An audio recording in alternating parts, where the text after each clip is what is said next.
বাংলাদেশের একটি বৃহৎ দল যারা এতদিন ক্ষমতায় ছিল বাংলাদেশ আওয়ামী লীগকে তাদের নিবন্ধন বাতিল এবং তাদেরকে নিষিদ্ধ করার জন্য হাইকোর্টে কিন্তু রিট করা হয়েছে এবং সেই রিটের শুনানি আগামী বৃহস্পতিবার দেওয়া হবে। তো এই যে রিট করা হয়েছে এবং আওয়ামী লীগ কি নিষিদ্ধ হবে কিনা বা তাদেরকে নিষিদ্ধ করা ঠিক হবে কিনা এই বিষয়ে আজকে বিস্তারিত আলোচনা করব। আশা করি পুরো ভিডিও জুড়ে আমার সাথেই থাকবেন।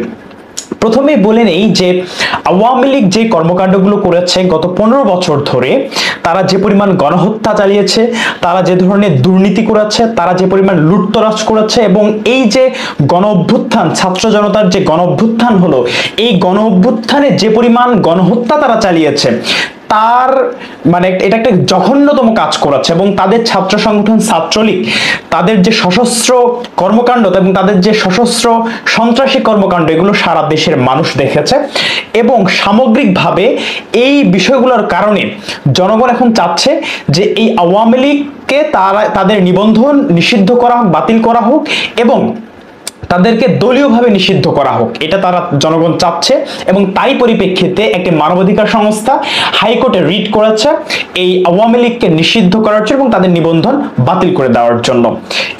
এখানে একটি বিষয় লক্ষ্য রাখবেন, এখানে কিন্তু কোনো পার্টি, বিএনপি বলেন, জামাত বলেন বা কোনো পার্টি কিন্তু আওয়ামী লীগকে নিষিদ্ধ করার জন্য হাইকোর্টে রিট করেনি।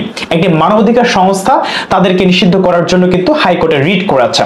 তো এই রিটের পরিপ্রেক্ষিতে ফলাফল কি আসতে পারে বা তাদেরকে নিষিদ্ধ করা আদৌ ঠিক হবে কিনা, দেখুন প্রথমে বলি যে একটি দলকে নিষিদ্ধ করা খুব সহজ কাজ নয়, খুব দ্রুত একটি দলকে তড়িঘড়ি করে কিন্তু নিষিদ্ধ করা যায় না। এবং আরেকটা বিষয় হলো যে গণতন্ত্রের কথা যদি বলতে চান বা আপনি যদি গণতন্ত্র বা আপনার যে আন্তর্জাতিক যে বিষয়গুলো আছে সেগুলো যদি খেয়াল করেন তাহলে কিন্তু একটি পার্টিকে, একটি দলকে নিষিদ্ধ করা, এটা পুরোপুরি নিষিদ্ধ করে দেওয়া এটা মনে করেন ঠিক হবে না, কারণ এটা সমালোচনা তৈরি করবে। তো এতে করে হাইকোর্ট কি রায় দিতে পারে?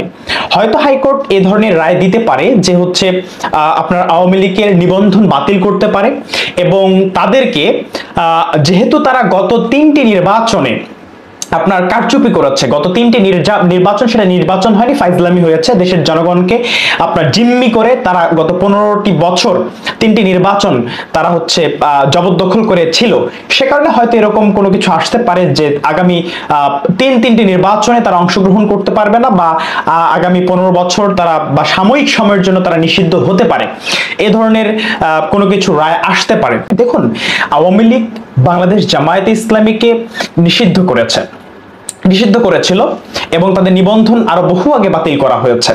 এই যে কালচার আওয়ামী লীগ তৈরি করেছে, এই কালচার যদি এখন আপনারাও তৈরি করেন, আওয়ামী লীগকে নিষিদ্ধ করেন, আওয়ামী লীগের নিবন্ধন বাতিল করেন, তাহলে এটা একটা আপনার রাজনৈতিকভাবে এক দল নিষিদ্ধ করা একটা কালচার তৈরি হয়ে যাবে, যেটা পরবর্তীতে একটা বড় ধরনের ইফেক্ট ফেলবে।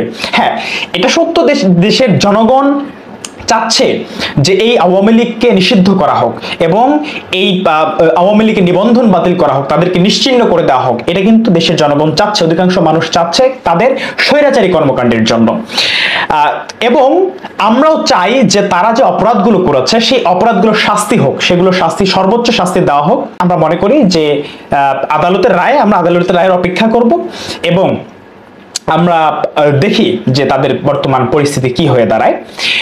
এবং একটা গুরুত্বপূর্ণ বিষয় হলো যে তাদেরকে অবশ্যই বিচারের আওতায় নিয়ে আসতে হবে এই জন্য যে তারা যে প্রতি বিপ্লবের স্বপ্ন দেখছে এবং তারা যে ধরনের অরাজকতা তৈরি করার চেষ্টা করছে বর্তমানে বাংলাদেশে, এগুলো ঠেকানোর জন্য হলেও সাময়িক সময়ের জন্য তাদেরকে নিষিদ্ধ করা প্রয়োজন এবং এটা অতীব গুরুত্বপূর্ণ। এবং তাদেরকে যারা এ ধরনের অপরাধের সাথে জড়িত ছিল সরাসরি তাদেরকে অবশ্যই সর্বোচ্চ শাস্তির আওতায় নিয়ে আসতে হবে। তো এই বিষয়ে আপনাদের মন্তব্যকে অবশ্যই কমেন্ট বক্সে জানিয়ে দিবেন।